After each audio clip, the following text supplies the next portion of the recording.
Warrior woman, the battle isn't just around you, it's in you. You felt the enemy whispering lies into your soul, using your past, your pain, your wounds as weapons against you. He doesn't have to create a new tactic because he just reopens the wounds you never healed from. But let me tell you something, the wounds that you carry, they were never meant to cripple you, they were meant to train you. The enemy is strategic and he knows that you're vulnerable. And if you don't learn how to endure, how to fight back, you will stay trapped in a cycle of attack after attack, never realizing that you were built for war. But this time, you will not break. This episode, we expose the enemy's game plan. We uncover how he uses the wounds against you, and we take back everything that he thought that he stole. The time is now, so let's get to work.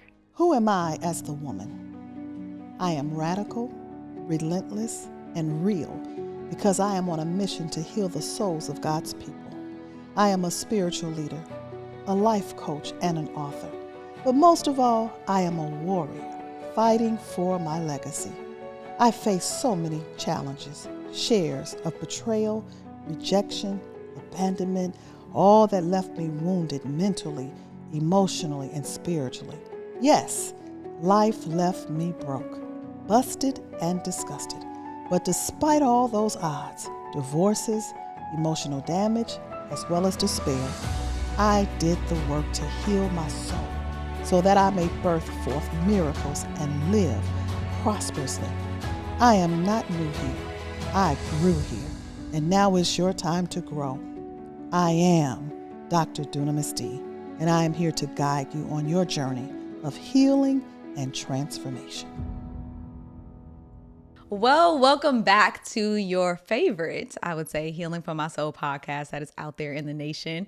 And we are continuing on with the conversation of healing the wounds of warrior women. Now, this episode, I know that as we continue on, we are facing a lot of attacks, and we need to know how to endure the spiritual attacks that are coming up against our soul as women.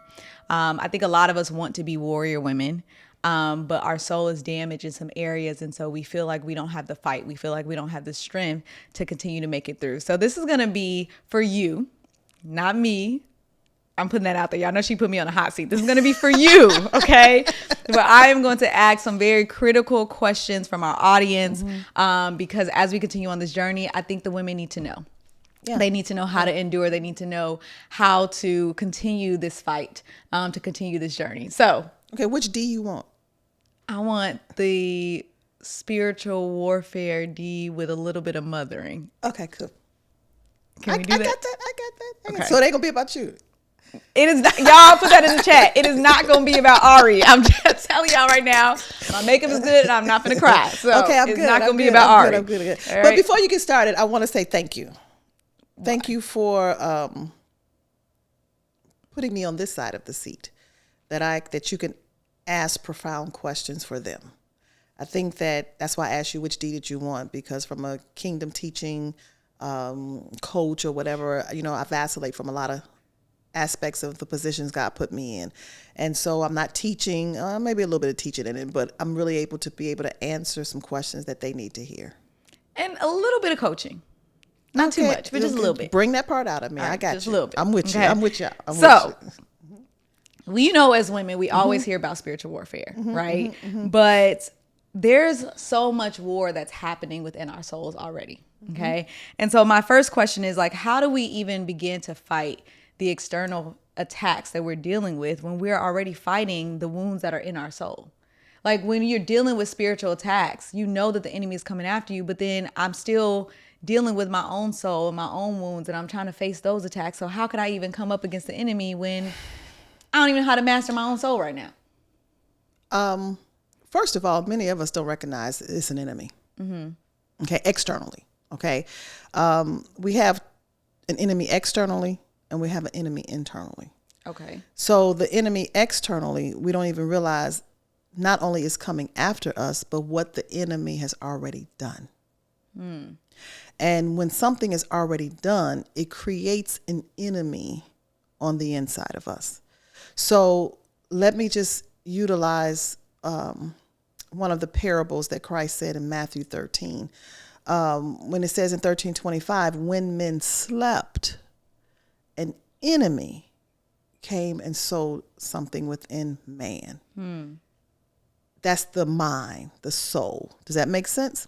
So we look at the enemy. You could have a fixation of what an enemy is, and I could have a fixation of what an enemy is, and that's one way he deceives us.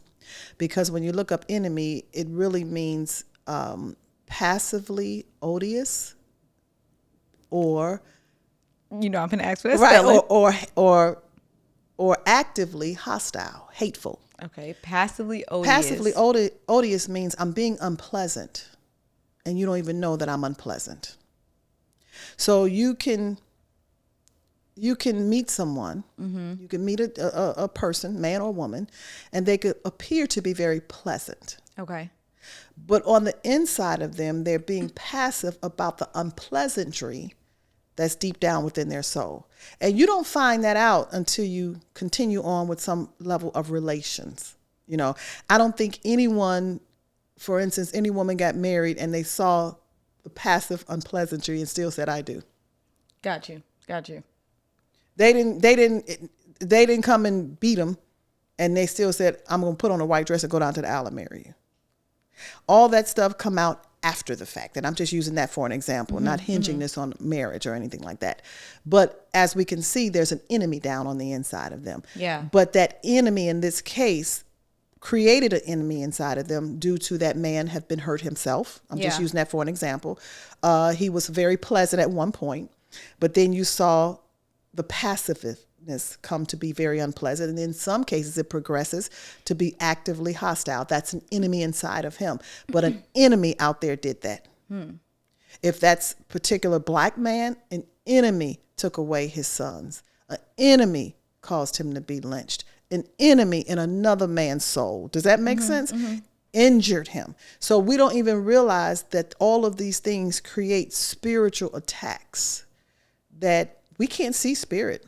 And we can't see what's happening spiritual from a natural standpoint. So you just got to keep going through the process of life, and you got to continue to equip yourself, learn, become a student of what I'm teaching you right now to know how to face those attacks properly, where it won't injure you anymore. Yeah. Hey, so I know that you love watching this episode, but don't you sometimes forget when the episode drops? I mean, every Saturday at 11 a.m. and you're like, I'm doing something. This is why you need to get a text from us. All I want you to do is text podcast to 404-737-0580, and we're going to text you every time a new episode drops and every time that we have something new coming up that you can learn about early. So text podcast to 404-737-0580 and stay connected to us on the go. Now let's get back to your episode. And you always talk about, when you're talking to women and dunamis women in our community, you always, or really the ones that are closer to you for coaching, you always have to remind them that an enemy has done this. An enemy. And I want y'all to put that in the comments, like an enemy has done this. And I know that you equip them even the more when they're drawn closer to you, because warfare is your life. You know what I'm saying? It and is. I think at the end of the day, like you say, you got to sit down, you got to get an understanding, which leads me to my next question, because we've all been injured, which is why we're talking about the wounds. We all have been injured, yes. And we all have our childhood trauma. We all have our, issues that have come from past relationships or things that we've inflicted upon our own selves as women. So I really want to ask, because you were going in that avenue, like how does the enemy use those wounds as entry points into our soul? Because it's buried. We don't understand. This is why I believe it's in 1 Peter. It says, the devil comes as a roaring lion. He comes as a roaring lion, seeking whom he may devour. So in order for me to seek someone out, I have to be able to find something that you're not facing. I have to find something that you don't even know is there. If someone came and robbed your home, they're coming in seeking for some jewelry, seeking for a commodity, seeking. Now, if you ain't got nothing, they may just tear it up because you're pissed off because you ain't got nothing worth nothing. Does that make sense? I say that all the time. Somebody broke in my home, they ain't gonna find nothing. Right. And so when the enemy's trying to find your best commodity, where your jewels are, where your hidden treasures are, to devour, that you will never see yourself for who you really are. So he keeps you in a place where you want to think less than yourself because of the injuries that have taken place. I was asked the question after the first podcast, when did I realize that I was wounded? I realized that I was wounded because I was made to believe, nobody told me, but I guess in my own mind, I believed that I was conceived in marital love. And, you know, because when I was born, my mother and my father were married. So in my mind, it's like, wow, I'm a marital child. You know what I'm saying? They had fun conceiving me. I'm a bastard, you know? And I learned that when I buried my father. Nobody never told me the truth. So, and it's cool. I'm still who I am. I'm not hurt by it, but it's the truth. Because when you're led to believe something and nobody never told you the real deal or the story, you put these fixations in your mind. So when I had, being his only child, and I had no other choice but to dig in some of his things to look for stuff and bury. And I think that's one of the main things that injure us and the enemy, because we don't tell our truth as a people. Yeah. We don't tell our stories. We let our children just believe this, believe that. They come up with their own fixation or whatever, but they got married after she was 7 months pregnant. Now, ain't nobody gonna make me believe that I was a wanted child. And it's okay. You know what I'm saying? So based upon that, the enemy sought my soul to devour me in aspects of my life because I was rejected. She had 4 children before from the womb. She kept me. Yeah. But that don't mean she wanted me. Yeah. You know, so many women keep their child, but they didn't plan. They oops babies. Did you want me? I wanted. I was an oops baby. No, you weren't an oops baby. I wasn't oops. Okay. You are Allison. Wasn't I know an oops. she wasn't an oops. No, you wasn't an oops. Okay. No, you wasn't an oops. We ain't come run around the sheets like that, but you wasn't an oops. But I mean, that goes right into my next question. But does that make sense? It does, Okay. because speaks to a lot. Yeah. And here at the Healing for My Soul podcast, we get a lot of controversy, and I think And a I lot of love it. controversy. I love it. I just stay out the comments, okay? But a lot of the controversy really comes from women who want to ignore, and you spoke upon that. They want to ignore the fact that they are wounded. They want to ignore the fact that there's no thing that they need to confront. And that goes to my next question, because I want you to speak about how when we ignore these areas, when we don't confront these areas, does that give the enemy legal access to our soul? Because we want to be naive to some areas. It gives them all access. Because the only way he can continue to perpetuate in your life is that you don't accept it or admit it. Yeah. Confess your faults. Your faults is not, ooh, I slept up and failed on a dick. That's not a fault. That was something you wanted. You know what I'm saying? But at the end of the day, the fault means I have some side slips. I have some things that got me off the mark. So he wants to keep you off the mark. He wants to keep you off your path of prosperity. He wants to keep you off the path of what really success looked like for you. So the only way that he could keep you off of that is start looking for stupid stuff on somebody else. I love the controversies because it really lets me know that I'm on the right mark of healing. You see what I'm saying? Now, the comments want to come to injure me, but because there's a level of healing in my soul, they can't injure me. It tells me that you're injured. And so now it fortifies me to become more of a warrior woman, stay on this path, because we all have been wounded, particularly if the comments come from not only a woman, but a Black woman, because we all have been injured because of our race, because of enslavement, because of what they chose to do to us as a people. I don't have to live there. I just got to admit that I have some injuries. Does that make sense? Yeah. Just like I admitted it. It's so simple. For me to really talk about the fact that I thought that I was a love-making baby and my mother and father, married like Ken and Barbie and stuff like that, but they had their injuries. And I'm caught up in the injury. And I believe if I was to do my own statistics, let's just go with 80%. 80% of Black women did not sit down and not only plan their life, but they didn't plan for their children. I commend them for taking the responsibility. And some did and some didn't. But whatever it is, all of that still makes us injurious. Now, This one is going to be for... Or wounded, and shall I say. Yeah. And this next angle, because you're kind of like going right into the next questions. That's good. But this one, I want to speak for the women who are on their healing journey. And y'all know who y'all are, okay? You've been on like tons of Healing for My Soul challenges. You've been connected to the Healing for My Soul movement. Some of you all have drawn closer in our Dunamis Women University. Some of you are in her inner circle.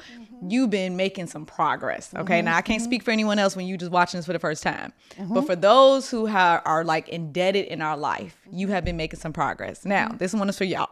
If that's you, put in the comment, this is me. You making progress. And you feel like you're on a journey of healing, and you are on a journey of healing because you see your growth. And then that little trigger just come. And it almost like sets you back, or it feels like it sets you back. And how do you navigate, like those things coming up from your past, or things that you felt like you dealt with, but then now it's like I'm seeing it in this man, or I'm seeing it in my children. Like, how do you deal with the triggers, or I guess you could say, the moments that kind of remind you you're not fully healed, and you feel like you can end up going backwards? Ariel, can you believe it's almost 2025? It is. And I am so excited because we got something. It's time to get alive at our event. Yes, the Healing for My Soul Live. Yes. I mean, can you just imagine all the things that you're learning on this podcast, and what this will be if we're all in one room, like live, in-person experience healing? So we want to admonish you all to come. Get with us live, because it's going to be explosive. Ariel, give them the details. Yes, well, you can learn all the details while you watch this episode. Go to www.healingformysoullive.com and get registered to come meet with us in person to experience a healing that you will never, ever, ever forget. One thing about being online, but it's a whole other thing when you're in person. So get registered and get back to this episode. We don't live by feelings. We live by knowings. Okay. I know I'm not going backwards. However, when things happen the way, because it just happened to me 2 days ago, from the time I'm recording this. And although I don't feel any certain type of way, but I had to take a stance, because I'm not going back to those things, but it still brought up some things in me that, first of all, it's not the fact that I'm wounded, yes, but I'm wounded because I'm not being loved the way I was made to be. I'm responding out of that wound for my healthy state of mind to say, you're no longer going to continue to make me a victim. You're no longer going to continue to treat me like a victim. You're no longer going to look at me like a victim, because you are victimized. So when you're on your healing journey, it comes to a point that you got to stand up in your truth. Okay. And sometimes we can injure ourselves, wound ourselves, because you think you got to be passive all the time. I just said an enemy was passively unpleasant. I'm not going to be passively unpleasant. I'm going to let you know there's some unpleasant areas in me. And anytime you can't see me for who I am, I'm unpleasant. Now, okay, let's talk about this, because this may be too much for somebody. Yeah, but sometimes we take it as someone not seeing you for who you are, as maybe sometimes a spiritual attack, because we are afraid that we don't want to repeat the same cycle. So I'll just use, for example, if someone has always told me that, Ariel, you talk too much, right? And I'm on this healing journey, and I'm learning how to be learn how to be more wise with my words, right? And then I'm in a relationship with a man, and he says, you don't need to ask those questions. That's irrelevant. In my wound, it can make me feel like he's attacking me the way that I used to feel in the past, but really, and my reaction could be like, well, am I repeating the same cycle because of what I see? But my heal place has to say that I may be talking, and it may be irrelevant. So is that really a spiritual attack? Or by me responding out of a whole place, am I now really breaking the cycle, versus me just saying, who are you to tell me that I'm talking too much? That's like me setting back to maybe repeat the cycle. And I don't know in those times how to assess what's happening in my soul. When you're on your healing journey, it brings out a level of confidence.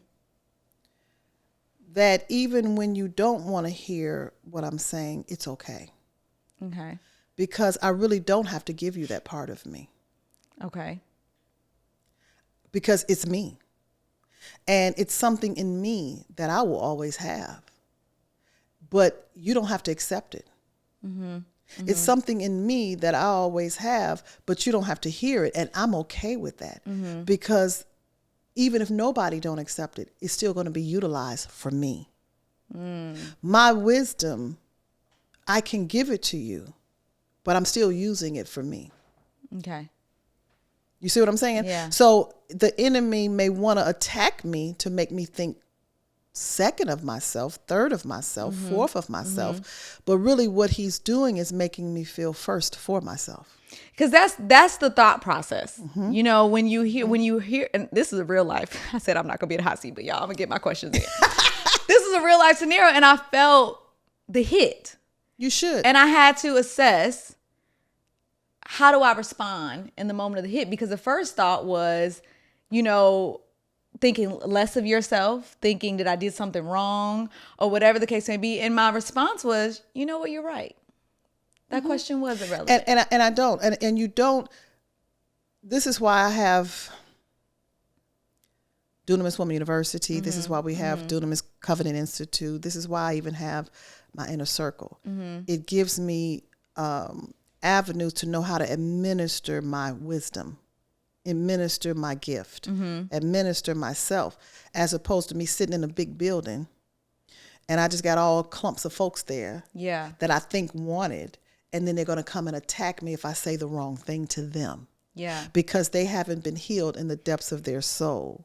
So now it comes to put me in a position where an enemy can attack me. You get what I'm saying? Because you just can't, you know, we have been taught, put everybody in a 5,000 arena and just give them all of you. And you don't know where you're hitting the injuries in their soul. So people get offended, and that's okay. So even if I'm speaking to an arena of 5,000 people, then I know how to still administer me very wisely, because I understand from a spiritual warfare standpoint, the enemy can't attack me. And if he does, it's okay, but I know how to respond to you. Does that make sense? I know how to respond. I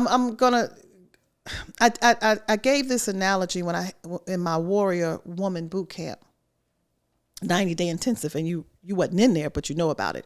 So I gave them the clip of Rocky, I think it was Rocky Balboa. 5 or Rocky Balboa, because I love the series. But anyway, in that particular series is when he fought Mr. T. And so he went in the cage, you know, but Mr. T was a bully. You know, he was trained differently. You know what I'm saying? Streets, nigga. You know what I'm saying? Just, you know, so that mindset Rocky had, because he was the champion, he was used to training a certain type of way. But this particular training, the way he did typically to win a championship, it didn't work with this one. So then Mr. T came, if you remember, and just knocked and injured, wounded his trainer. So that was on his mind when he went into the ring. And this is how we operate in life. So after Creed's father, whatever his name was, came back, Apollo, came back and said, you still got it, you got it, you got it, you got it. So he took him and trained him a different way. And although he had to get a certain eye back. So my point of saying this, in that particular training to really beat the enemy, he had to take some hits. He had to take some blows. And when he took him out there in the desert and he just trained him, you know, he took a tire, just hitting him in his stomach, because he had to strengthen him in his core to be able to take the hits. Yeah. So when he got in the ring, he just let the enemy mop him up. Hit. And he told his coach at that time, he said, I know what I'm doing. I got this. He was taking the hits. He felt it. And he said, but then I come back with stronger, because the enemy going to exert a whole lot of air, but he may think he injuring me. And I do feel it, but I got a plan in my mind. That's how we're supposed to operate in spiritual warfare. Yeah. That I can let the enemy hit me, take me, call me this, call me that, do what you want to do, say it, do this, it don't matter. Because why you doing it? I'm working a strategy. Hey, you all, you are here and you have been watching this podcast, and not only are you on a journey for your healing, but let me let you know, you have started a movement in your life because you joined me on this Healing for My Soul movement. So guess what I want you to do? I want you to stay connected. I want you to be a part of our Healing for My Soul movement. Join the Facebook group right there. I know you on Facebook. So go in there, join that private group. We have more discussions about healing. We recap these episodes. You're going to hear the heart of other women just like you who's saying, I am on this journey and I am on a move and I cannot turn back. I look to see you there. Hey, I'm Pastor D.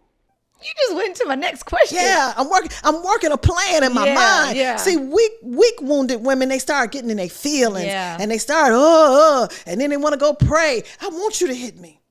I told an enemy in his soul, I said, call me names. Assassinate my character. I permit you to do so. Because while you're doing it, you're building me up. Because every time you're training me for more. You're training me for more. So when God sent me out before the masses and I don't know who the enemy is, guess what I'm doing, Aria? I'm trained. You don't even know my private training. Come on now. You don't know how I'm telling you, hit me. Hit me, because it's building me up in my core. So when I get into another arena, no matter how they come, I can take it. Because that was literally my next question. Because you always talk about how you use your pain for your power. And we as women are weak. But the question was like, how do we take that weakness and we use it as weapons? Because we have not been trained. We have been. I'm gonna keep it frank, and I'm gonna keep it real. Get your behind up. Go to church on Sunday morning. You may do good if you go to Bible study and during the week. Hear a sermon for 1 hour. 2 hours at max. You think you're getting it trained, but you're motivated. See, the first time Rocky got his tail kicked, he was motivated. Same thing with Creed too. He was motivated. You see what I'm saying? He had to go get properly trained for this enemy, for this bully. You see what I'm saying? But this is why you're supposed to come. This is why Apostle Paul said in Ephesians, I give you the fivefold ministers, apostles, bishops, and all that they're supposed to sit you down like I do with mine in a circle with my Covenant Institute and train you. And I can't train you without knowing the enemy that came to attack you before you got here. Correct. See, because I didn't sleep with that man who's called your father baby's daddy. He had an enemy in his soul. And it came to lessen you as woman, and you're wounded. So the word of God, along with a clinical approach, helps me to not just teach you, but train you, equip you, prepare you for your next. And that's the some of the stories and the journeys that's in the book, Healing the Heart of a Woman's Soul, which is why we tell you all to get it, a copy of that book, because there's so many different journeys that are taking place. So as we close, okay, I want to ask you this one question. What do you believe is the biggest lie that the enemy tells women who are wounded so that they do not become warriors? The biggest lie that he tell you is you're not wounded. I hear if I asked predominantly a woman a question right now, how are you? I'm blessed. I know you engulfed in religiosity because you said I'm blessed and highly favored. Or if I asked another, I'm good. I'm great. And there's so much private stuff going on because we haven't been permitted to stand up in our pain. We haven't been permitted to tell our secrets that are hidden in torment. We have been trained. Put on your makeup, put on your wig, put on your clothes, and make yourself look good. I was trained that way, Ariel. My mother trained us. Don't you go out this house looking no any kind of way. Yeah. And I know that we didn't have enough food in that cabinet. She was struggling, but we had to make it look good. We were trained. Put on certain attire when you go to church. Who told me I had to wear a suit and some stockings and I'm sweating all up under them clothes? But you got to put on the look. Yeah. That's where I'm supposed to show my wounds. Don't the man just beat you, but don't talk about it. Just smile. Yeah. And say hallelujah. And he's going to work it out. But the same woman sitting right next to me got the same wound. So I would say, stop saying I'm good. And say I'm hurting. And you're hurting. And how do we come together? Not to bash, not to pacify, but to say, let's take these wounds, as I stated in the first episode, and use them as weapons against the enemy.